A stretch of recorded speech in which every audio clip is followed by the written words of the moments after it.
Վարչապետ Նիկոլ Փաշինյանը ընդունել է Ռասմուսսեն գլոբալ միջազգային քաղաքական խորհրդատվական կազմակերպության հիմնադիր նախագահ ՆԱՏՕ-ի նախկին գլխավոր քարտուղար Անդրես Ֆոգ Ռասմուսսենին։ Զրուցակիցները մտքեր են փոխանակել տարածաշրջանային զարգացումների շուրջ։ Մասնավորապես անդրադարձ է կատարվել Հայաստանի եւ Ադրբեջանի միջև խաղաղության եւ միջպետական հարաբերությունների հաստատման մասին համաձայնագրի նախագծի տեքստի համաձայնեցման եւ նախագծի տեքստի համաձայնեցման շուրջ բանակցությունների ավարտին։ Վարչապետ Փաշինյանը ընդգծել է համաձայնագիրը ստորագրելու Հայաստանի պատրաստակամությունը ի նպաստ տարածաշրջանում խաղաղության եւ կայունության ապահովման։ Քննարկվել են Հայաստան-Եվրոպական միություն համագործակցությանը, Եվրամիության օժանդակությամբ մեր երկրում իրականացվող բարեփոխումների ընթացքին վերաբերող հարցեր։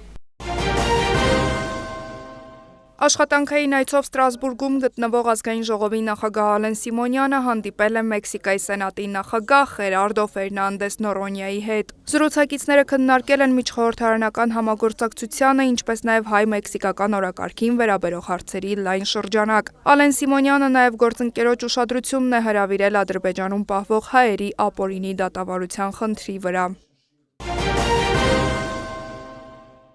Արտգործնախարար Արարատ Միրզոյանը հեռախոսազրույց է ունեցել Ռուսաստանի արտգործնախարար Սերգեյ Լավրովի հետ։ Այս մասին նա գրել է X-ի իր միկրոբլոգում։ Անդրադարձել ենք մեր երկկողմ քաղաքական երկխոսության շրջանակներում առաջիկա հանդիպումներին։ Շնորհավորել եմ նրան ծննդյան օրվա կապակցությամբ, գրել է Միրզոյանը։ Արտգործնախարար Արարատ Միրզոյանը հեռախոսազրույց է ունեցել Միացյալ Թագավորության արտաքին համագործակցության եւ զարգացման հարցերով պետքարտուղար Դեյվիդ Լամիի հետ։ Զրուցակիցները քննարկել են տարածաշրջանային հարցեր։ Հայաստանի եւ Ադրբեջանի միջև հարաբերությունների կարգավորման համատեքստում նախարար Միրզոյանը ընդգծել է երկու երկրների միջև խաղաղության ու միջպետական հարաբերությունների հաստատման մասին համաձայնագրի վերջնականացման ուղղությամբ գործադրված ջանքերը եւ համաձայնեցված տեքստով ստորագրման Հայաստանի առաջարկը։ Արարատ Միրզոյանը շնորհակալություն է հայտնել Դեյվիդ Լամիին համաձայնագրի հնարավորինս սեղմ ժամկետներում կնքման եւ տարածաշրջանում խաղաղության հաստատման հարցում Միացյալ Թագավորության կողմից արտահայտված հստակ դիրքորոշման համար։ Հայաստանի եւ Ադրբեջանի սահմանին զինադադարի խախտումների վերաբերյալ Ադրբեջանի հնչող կեղծ մեղադրանքների առնչությամբ նախարար Միրզոյանը վկայակոչել է Հայաստանի կողմից ներկայացված հրադադարի ռեժիմի խախտման դեպքերի կամ այդ մասին տեղեկությունների հետաքննության համատեղ մեխանիզմ ստեղծելու առաջարկը, որի վերաբերյալ չի ստացվել ադրբեջանական կողմի դրական արձագանքը։ Նախարար Միրզոյանը ընդգծել է, որ Հայաստանի կողմից ներկայացված այս եւ մյուս մասնավորապես հաղորդակցությունների ապաշրջափակման ուղղությամբ առաջարկները կարող են լուրջ հիմք լինել փոխվստահության ձևավորման եւ կայունության ապահովման համար։ Հայաստանի արտգործնախարար Արարատ Միրզոյանը եւ Միացյալ Թագավորության պետքարտուղար Դեյվիդ Լամին մտքեր են փոխանակել միջազգային հարթակներում փոխգործակցության հարցերի շուրջ։ Մասնավորապես նախարար Միրզոյանը ներկայացրել է COP17 համաժողովը Հայաստանում անցկացնելու ուղղությամբ իրականացվող նախապատրաստական աշխատանքներ, ընդգծելով այդ ուղղությամբ Միացյալ Թագավորության հետ սերտ համագործակցության կարևորությունը։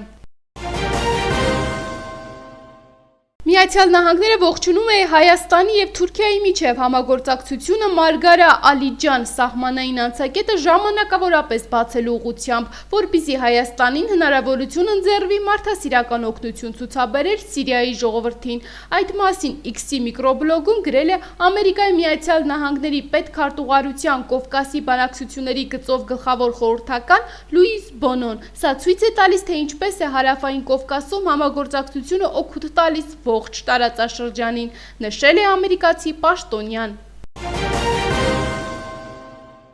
Ֆինանսների նախարար Վահե Հովհաննիսյանը եւ Հայաստանի մանուկներ բարեգործական հիմնադրամի գործադիր տնօրեն Լիանա Ղալթախչյանը ստորագրել են համագործակցության հուշագիր։ Հուշագրի շրջանակներում նախատեսվում է կազմակերպել ծրագրի շահառու կրթաթոշակառուների պրակտիկան նախարարությունում, ներկայացնել պետական համակարգի գործունեության առանձնահատկությունները, ինչպես նաև ստեղծել նրանց գիտելիքներն ամրապնդելու հնարավորություններ։ Կողմերը գործընկերային հարաբերությունները հնարավոր բոլոր ուղղություններով զարգացնելու պատրաստակամություն են հայտնել։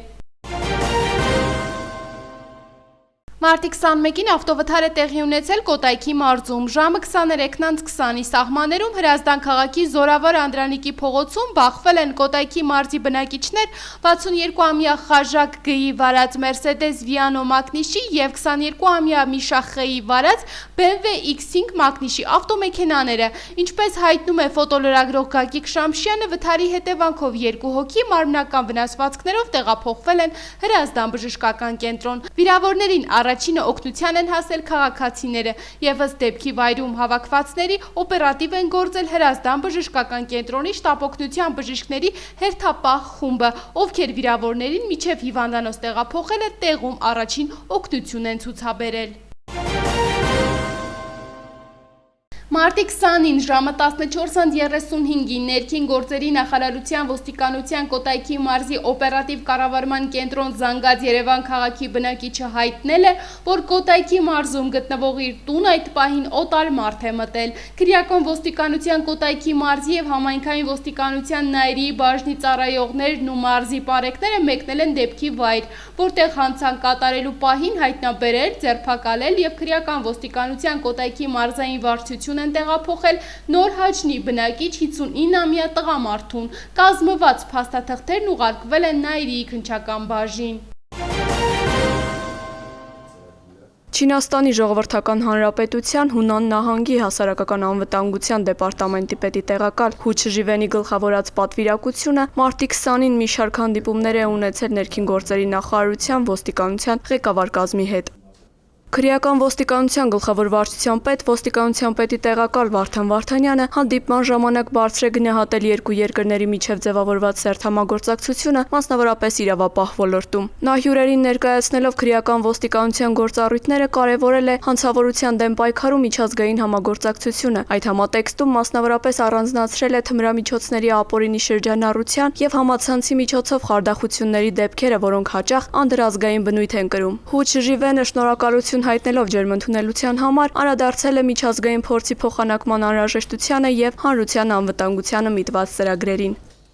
Պատվիրակությունը հանդիպել է նաև համայնքային ոստիկանության գլխավոր վարչության պետ, ոստիկանության պետի տեղակալ Կարեն Հակոբյանի հետ։ Անդրադարձ է կատարվել համայնքային ոստիկանության կառուցվածքային եւ գործառութային առանձնահատկություններին, համայնքների հետ մշտական փոխգործակցությանը։ Քննարկվել են երկուստեք հետաքրքրություն ներկայացնող հարցեր։ Հու Չժիվենի գլխավորած պատվիրակությունը եղել է նաև Պարեկային ծառայության նորակառույց վարչական համալիրում։ Պարեկային ծառայության պետ, ոստիկանության պետի տեղակալ Արթուր Խուդինյանը հյուրերին է ներկայացրել ծառայության մանրամասները, կատարված աշխատանքի արդյունքները, ծառայության արդյունավետության բարձրացմանը եւ հանցավորության կանխարգելմանը միտված քայլերը։ Հյուրերը ծանոթացել են վարչական համալիրի շենքային պայմաններին, պարեկներին ընձեռնված հնարավորություններին։ Նրանք եղել են նաև օպերատիվ կառավարման նոր կենտրոնում։ Հանդիպումների ավարտին կողմերը պատրաստակամություն են հայտնել ամրապնդելու արդյունավետ համագործակցությունը։ Տիգրան Պետրոսյանի անվան շախմատի տուն մարզադպրոցում անցկացվել է Հայաստանի զինված ուժերի շախմատի թիմային առաջնության եզրափակիչ համաբանակային փուլը։ Բանակի ուժեղագույն հավաքական թիմի կոչման արժանանալու համար պայքարել են նախորդ երկու փուլերի արդյունքներով լավագույնը ճանաչված հավաքականները։ Առաջնության ավարտին մրցանակային տեղերը զբաղեցրած թիմերի զինծառայողները պարգևատրվել են մեդալներով եւ գավաթներով։ Ուկրաինայի նախարարների կաբինետը խզել է Ռուսաստանի հետ մինչ կառավարական համաձայնագիրը կապի ոլորտում համագործակցության մասին, հայտարարել է Գերագույն Ռադայում կառավարության ներկայացուցիչ Տարաս Մելնիչուկը։ Փաստաթուղթը ստորագրվել էր 1993 թվականի մայիսի 26-ին Կիևում։ Չնայած ցույցերի եւ հանրահավաքների արգելքին Թուրքիայում զանգվածային ակցիաներն արդեն 3 օր չեն դադարում։ Բացի Անկարայից եւ Ստամբուլից բողոքի ակցիաներ են նաեւ այլ բնակավայրերում։ Տեղական ԶԼՄ-ների տվյալով տասնյակ հազարավոր ցուցարարներ են դուրս եկել փողոցներ պահանջելու ազատ արձակել փողերի լվացման եւ անօրինական եկամուտ ստանալու մեղադրանքով ձերբակալված Ստամբուլի դիմադիր քաղաքապետ Էքրեմ Իմամօղլուին։ Մի շարք քաղաքացիներ նաեւ պահանջում են Ռեջեփ Թայիպ Էրդողանի հրաժարականը։ Ցույցերը շարունակվել են մինչև ուշ գիշեր, բախումներ են եղել, ոստիկանները արցունքաբեր գազ, մահակներ եւ ջրցան մեքենաներ են կիրառել, կան վիրավորներ, ինչպես ցուցարարների, այնպես էլ իրավապահների շրջանում։ Թուրքիայի ներքին գործերի նախարարության տվյալով բերման է ենթարկվել շուրջ 100 քաղաքացի։ Փրկարար ծառայությունը տեղեկացնում է, որ Հայաստանի տարածքում կան փակ եւ դժվար անցանելի ավտոճանապարհներ։ Փակ են Արագածոտնի մարզում Ամբերտ Բարձե լեռնային օդերևութաբանական կայանից Քարիլիճ եւ Ամբերտ ամրոց տանող ավտոճանապարհները։ Դիլիջանի ոլորանները փակ են բեռնատարների համար։ Սպիտակի եւ Ստեփանավանի ոլորանները փակ են բեռնատարների համար, դժվար անցանելի մյուս տեսակի տրանսպորտային միջոցների համար։ Սյունիքի բարձադիր գոտիներում մառախուղ է, Լոռու, Շիրակի մարզերում Հրազդան, Աբովյան, Չարենցավան, Ծաղկաձոր, Գավառ, Վարդենիչ, Ճամբարակ, Բերդ քաղաքներում, Թալինի եւ Արագածի տարածաշրջաններում տեղում է ձյուն։ Երևանում մարտի 23-ի գիշերը սպասվում է անձրև, հնարավոր է ամպրոպ, մարտի 23-ի ցերեկը 24-ից 27-ին սպասվում են առանց տեղումների եղանակ, մարզերում մարտի 23-ին առանձին շրջաններում սպասվում են տեղումներ, լեռնային շրջաններում հատկապես գիշերը ձյան տեսքով, մարտի 24-ից 27-ին սպասվում են առանց տեղումների եղանակ, քամին հարավ-արևմտյան է 2-ից 5 մետր վարկյան, օդի ջերմաստիճանը մարտի 24-ից 27-ին ցերեկային ժամերին կբարձրանա 8-ից 10 աստիճանով։